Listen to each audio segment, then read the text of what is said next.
ಗಂಟೆಗೆ ಬಂದಿರಿ ನೀವು? 6:30 ಬಂದಿದ್ದು. 6:30 ಬಂದಿದ್ದು. 2 ಬಸ್ ಹೋಗಿರೋದು. 7:30 ಒಂದು ಬಸ್ ಹೋಯ್ತು. 8 ಗಂಟೆ 8 ಖಾಲಿ ಒಂದು ಬಸ್ ಹೋಯ್ತು. ಬಸ್ಸೇ ಇಲ್ಲ. ಬಸ್ಸೇ ಇಲ್ಲ. ಏನ್ ಮಾಡ್ಬೇಕು? ಬರೇ ಇಲ್ಲವೇ ಲೋಕಲ್ ಏನೋ ಮಕ್ಳು ಮರಿ ಕಟ್ಕೊಂಡ್ ಬಂದಿರ್ತೀವಿ ದೇವಸ್ಥಾನಗಳಿಗೆ ಅಲ್ಲಿ ಇಲ್ಲಿ. ಬೆಳಗ್ಗೆ ಡ್ಯೂಟಿಗೆ ಹೋಗ್ಬೇಕು 7-8 ಗಂಟೆಗೆ. ಅಷ್ಟಾಗಿ ಬಸ್ ನಾವೇ ಮರಿ ಹಾಕ್ತೀವಿ. ರಾಯಚೂರಿಂದ ಡೈರೆಕ್ಟ್ ಬಸ್ ಇತ್ತು ಅಂತ ಬಂದ್ರೆ ಎಲ್ಲ 8 ಗಂಟೆ ರಾಯಚೂರು ಅಷ್ಟೊಂದು ದೊಡ್ಡ ಡಿಸ್ಟ್ರಿಕ್ಟ್ ಅಲ್ವಾ? ಅಲ್ಲ ಬೋರ್ಡ್ ಮಾತ್ರ ರಾಯಚೂರು ಟು ಬೆಂಗಳೂರು, ಬೆಂಗಳೂರು ಟು ರಾಯಚೂರು ಅಂತ ಬೋರ್ಡ್ ಮಾತ್ರ ಹಾಕಿದ್ದಾರೆ ಅಷ್ಟೇ. ಏನು ಯೂಸ್ ಇಲ್ಲ. ವಿಡಿಯೋ ಎಲ್ಲ ನೋಡಿದ್ರೆ ಮಾಡಿ ಕಳಿಸಿ ಸರ್. ಎಲ್ಲ ಪೇಪರಲ್ಲಿ ಬರಲಿ ಬೆಳಗ್ಗೆ.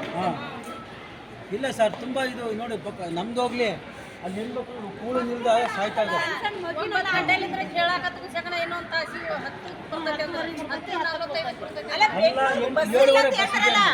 ಬಂದ್ರೆ ಹಿಂದೆ ಮುಂದೆ ಹೆಂಗ ಲೇಟ್ ಆಗಾದ್ರೂ ಹೋಗ್ತೀವಿ. ಬಸ್ಸೇ ಇಲ್ಲ ಅಂತ ಹೇಳ್ತಾರೆ. ಬಳ್ಳಾರಿಗೂ ಬಸ್ ಇಲ್ಲ, ಬೆಂಗಳೂರಿಗೂ ಬಸ್ ಇಲ್ಲ ಅಂತ ಹೇಳ್ತಾರಲ್ಲ. ಅವಾಗ ಏನ್ ಮಾಡ್ಬೇಕು? ಬೆಳಕರೆ ಇಲ್ಲೇ ಮಲ್ಕೋಬೇಕು, ಡ್ಯೂಟಿಗೆ ಹೋಗೋದು ಬೇಡವಾ? ಅಲ್ಲಿ 7:30 ಅಲ್ಲಿ ಒಂದೇ ನಂಬರ್ ಅಲ್ಲಿ 7:30 ಬಸ್ ಐತೆ ಅಂದ್ರು. 7:30 ನೋಡಿದ್ವಿ 8. ಅಲ್ಲ, ಬಸ್ ಬಂದ್ರು ಫ್ರೀ ಇಲ್ಲ ಅಂತ ಹೇಳ್ತಾರಲ್ಲ, ಅದು ನಿಜನಾ? ಫ್ರೀ ಇಲ್ಲ ಅಂತ ಹೇಳ್ತಾರೆ. ಫ್ರೀ ಇಲ್ಲ ಅಂತ ಇಳಿಸ್ಯಾರ್ರಿ. ಏರಿ ಇಳಿದಾರ. ಎರಡು ಬಸ್ ಬಂದು ಫ್ರೀ ಇಲ್ಲ. ಫ್ರೀ ಇಲ್ಲ ಅಂತ ಹೇಳಿ ಇಳಿದಾರ. ಫುಲ್ ಸೀಟ್ ಮತ್ತೆ ಕೆಳಗೆ ಇಳಿಸಿದ್ದಾರೆ. ಇಳಿಸ್ಯಾರ. ಫ್ರೀ ಇಲ್ಲ ಅಂತ ಇಳಿಸ್ಯಾರ. ಬಳ್ಳಾರಿ ಗಾಡಿ ಸರ್, ಅದು ಹೋಗ್ತಿತ್ತು. ಅದಕ್ಕೆ ಬಸ್ ಆಧಾರ್ ಕಾರ್ಡ್ ಫ್ರೀ ಇಲ್ಲ ಅಂತ ಹೇಳಿ ಫುಲ್ ಸೀಟ್ ಕುಂತಿದ್ದು ಇಳಿಸ್ಯಾರ. ಎಲ್ಲ ಕೆಳ ಒಳಗಿದ್ದರೂ ಇಳಿಸ್ಬಿಟ್ಟಿದ್ದಾರೆ.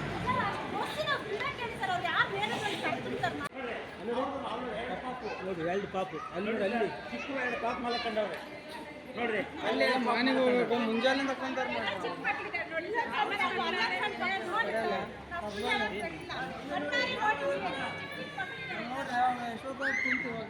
ಮನೆಗೆ ಹೋಗ್ಬೇಕಾಗದ ಅವ್ರಿಗೆ ಇಳಿಸ್ತಾರ ಬಿಡ್ತಾರ.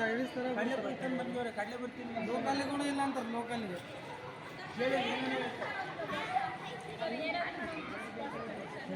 ಅಲ್ಲ ಸರ್, ನೈನ್ ಬಸ್ ನಿಂತವಲ್ಲ ಸರ್, ಬಿಡ್ಬೋದಲ್ಲ ಸರ್? ಏನಂತೆ ಜನ ಸಹಾಯ ಮಾಡ್ತಾರೆ. ಡೀಸೆಲ್ ಪೆಟ್ರೋಲ್ ಹಂಗ ಗಾಡಿಯಲ್ಲಿ ಬಿಟ್ರೆ ಅನುಕೂಲ ಆಗುತ್ತೆ ತಾನೇ? ಯಾವ್ದೇನಾದ್ರು ಹೆಲ್ಪ್ ಆಗುತ್ತೆ ತಾನೇ? ಇಷ್ಟ ಪ್ರಾಬ್ಲಮ್ ಇದ್ದಾಗ ಹೆಲ್ಪ್ ಮಾಡಿದ್ರೆ ಅವ್ರು ನೆನೆಸ್ಕೊತಾರೆ ಯಾವ್ದಾದ್ರು ಹೆಲ್ಪ್ ಸರ್ಕಾರದಿಂದ ಅಂತ. ಇವಾಗ ಅಷ್ಟು ಕಾಲದಲ್ಲಿ ಮಾಡಲ್ಲ ಅಂದ್ರೆ ಇನ್ನೇನು ನೆನೆಸ್ಕೊಂತಾರೆ? ಇನ್ನೇನು ಸಪೋರ್ಟ್ ಮಾಡ್ತಾರೆ ಹೇಳಿ? ಬಸ್ ಸ್ಟ್ಯಾಂಡಿಗೆ ಎಷ್ಟು ಗಂಟೆಗೆ ಬಂದಿರಿ ಅಮ್ಮ ನೀವು?